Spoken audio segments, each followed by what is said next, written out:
Hello again, everyone. Hope you are well on this Sunday afternoon. It is sunny in our little piece of North Georgia right here. It is full sun and about 65 degrees. Supposed to get up past 70 today. So I'll take it.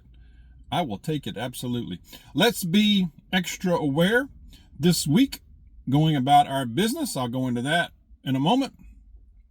Also, some other news items that I will go over. We have interesting times ahead. That is for sure, y'all. Ain't no doubt about that. We know that. We know that for sure. Quick follow up to my video from from last night. By the way, if you want to watch a video void of politics, void of current events, I think it's pretty much 100% void of current events, I believe. Pretty sure about that. Watch last night's video that I did called Dusk in the Dog Pound. All right. It's just pretty innocent. It's pretty innocent stuff. All right. Also have two passages I'm going to share with you in this video towards the end of it. So stay tuned for that. They're good ones. All right. First, again, a quick follow-up to yesterday, what I was talking about yesterday. Yesterday afternoon, went and to, thank you for the prayers for Mrs. Dawg. Keep her in your thoughts. Keep her in your prayers. I appreciate it. All right. Went to see family yesterday, like I mentioned yesterday's video, and I meant to also add, I don't think I mentioned this, but in our conversation, I was describing how we went to a restaurant, we spent time together. We avoid the hot topics, especially when we're in public. Okay, when we're in public, fairly close to other people, it was a good atmosphere. People were just out having a good time, enjoying their day. So we keep our conversations, what I like to call pre-year 2000. Think about the 80s and the 90s. Think about before year 2000. We keep our conversations to that. In other words, we talk about other things that are going on in our life, our work, our, the good things, the maybe some things we have a challenge with, celebrations, plans, what's going on with the kids and mama and dad and the uncle and all that kind of stuff. It's good stuff. And I think as long as, if you can keep it to that, even though we're in alignment with a lot of the political stuff, not 100% by any means, but I think if you keep it pre-year 2000, you'll find, and you listen, and I think you'll find, and I find it at least, the conversation is much more rich and enjoyable and peaceful. You walk away from it like you feel better, right? You just feel better. Enjoy that time. And especially when out in public, I don't like to discuss controversial things when other people can overhear me, because you just never know who's listening, and you don't know what kind of nutcase is around you, even though they may look perfectly normal. You don't know. Okay. Keep that in mind. All right. Keep that in mind. A couple of little items I noticed earlier, just kind of looking around, the news items and such. The pyramids of Giza. Did y'all see the story where a group of was Italian researchers? They may have known this for a while. Who knows? I guess they use these sonar, and I'm not sure what kind of equipment it is. I'm not a scientist, but they've discovered or can tell that under the pyramids of Giza in Egypt, there is a huge, like an underground, this vast underground city underneath them. Up to 4,000 feet below, they've found that there are the best way they can describe it are vertical shafts, spiral staircases in the massive limestone. There's a massive limestone platform as well underneath that, with two enormous chambers. There's a water system below that platform. Now they're using sonar, radar, pulse, and such as that. Questionable, who built this? What purpose? Is it being occupied? What's it going to be used? What's it been used for? A lot of questions around it. I thought that was kind of fascinating, actually, though. There's no telling, really, is it?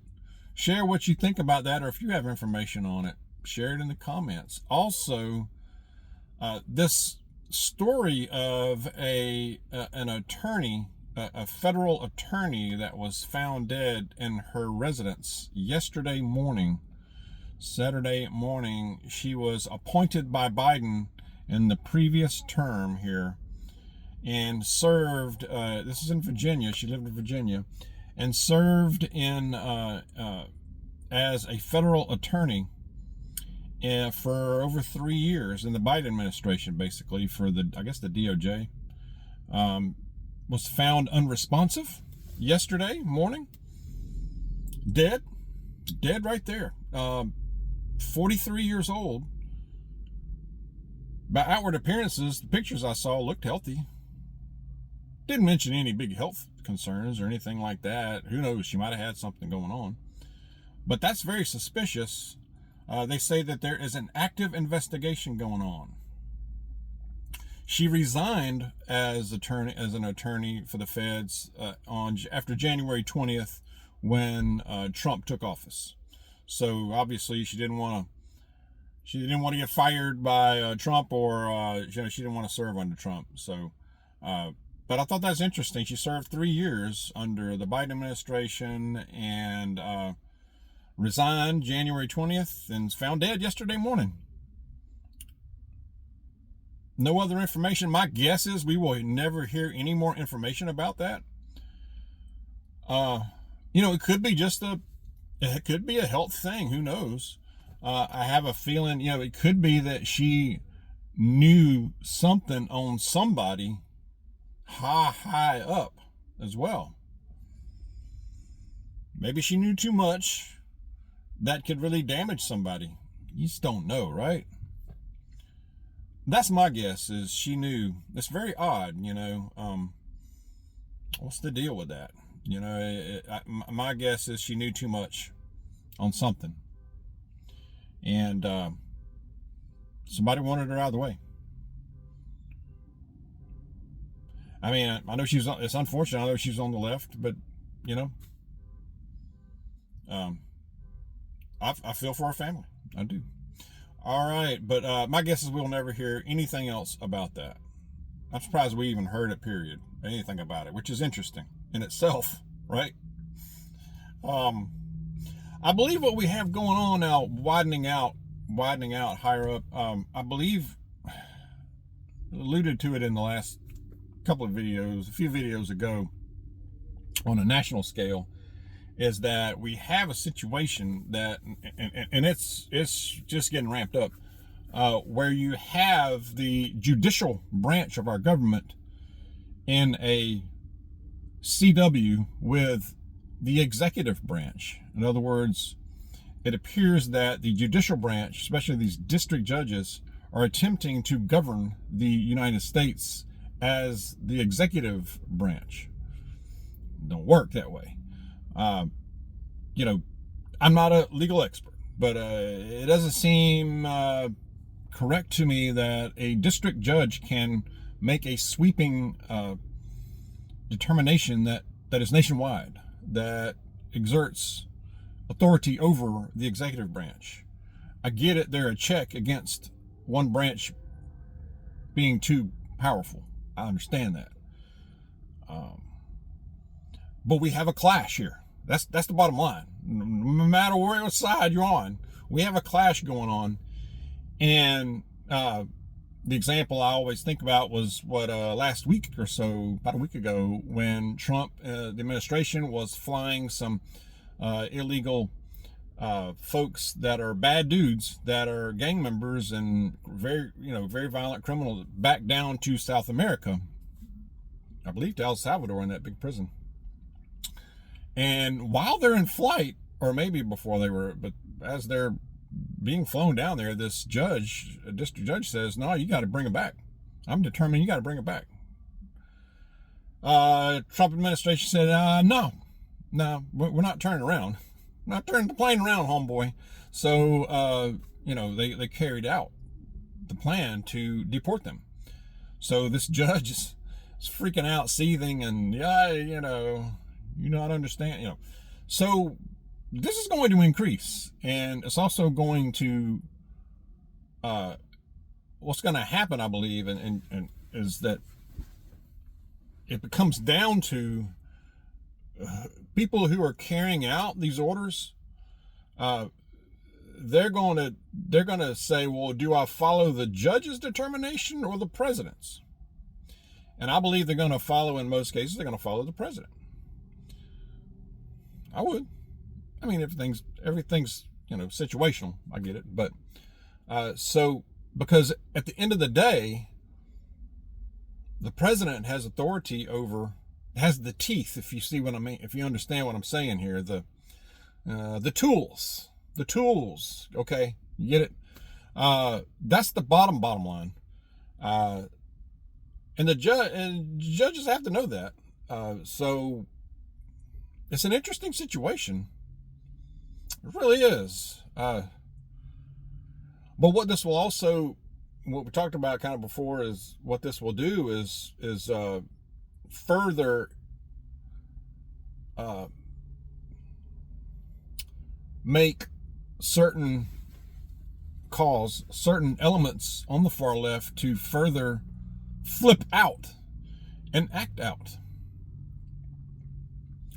So and it may be more than Teslas that they're going after. It might be something that, if you have a bumper sticker or a sticker on your vehicle that they don't like, they may decide to make you a target. What they are going to realize, though, and this will happen, is that and I'm not saying every Tesla driver is not going to defend themselves. I'm sure there are cases where they are.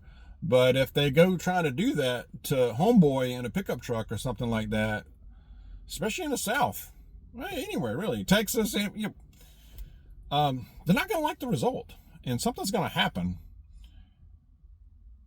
It's going to happen. Okay. What's that phrase that's going around? FAFO. I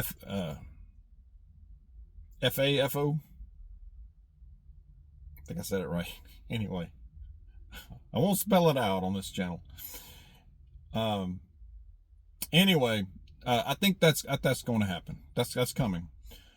But I believe the big thing is Bondi, DOJ, Patel, FBI, really need to go after the bad actors, both who are inciting violence and the ones who are committing the violence. The acts of terrorism, domestic, true acts of not made up stuff. Okay, go after them with vigor and nail them down, man. And I mean nail them down, because you gotta stop this, because if you don't make these things have a consequence, it's going to continue. It will embolden them further. And as we approach the summer, this stuff is going to get interesting. All right, that's my thought on that. But like I said at the beginning, let's be extra aware. This week ahead, we know that there was intel being talked about that there's possibilities of there being an attack on the homeland towards the end of this month. I mean, we're rapidly heading towards the end of this month. And so, is that going to happen? I don't know. I tend to think it's not. However, we need to go about our business in a way that we're just very observant out there. Okay, we should be that way anyway. I look at it as any other day, actually, any other week right now. But just be mindful and not be scared. I'll be clear. Do not be afraid. Do not be scared. We are not supposed to do that. We are not going to do that. That's what they want. Do not be afraid. Go about your business. Do it. Do everything. Do what you plan. All right. Just be safe. Be careful. Be observant. Be alert. I'm going to go to a passage. I'm going to do 2 of them, y'all. Bear with me. All right. I'm going to the first one is in Proverbs. I like this one. Proverbs 28:19 says, "He who works his land will have abundant food, but the one who chases fantasies will have his fill of poverty." Whew. Proverbs is full of that stuff, and especially for some reason, in 28, there's a lot of good ones. Also, we've got, somebody mentioned this next one in the comments yesterday or day before, maybe a couple days ago. 2 Chronicles chapter 7, verse 14 says, "If my people who are called by my name will humble themselves and pray and seek my face and turn from their wicked ways, then will I hear from heaven and will forgive their sin and will heal their land." That's a powerful one there. So let's keep that in mind. Let's keep in prayer, y'all. Pray for, let's pray for each other. Let's pray for each other. Let's pray for our nation, our leaders. Anybody else use a napkin? You know, Miss Dawg. I'm in Miss Dawg's car. I'm going to gas her car up here for the week ahead. Little fast food or restaurant napkins in the dashboard. You put extra restaurant napkins in the dashboard, in the glove box. I do that. I said dashboard in the glove box. I do it too. Is that just a Southern thing? I don't know. Let me know if you do that. All right. Again, let's be safe. Let's be careful. Stay close to Jesus. God bless y'all. I'll see you soon.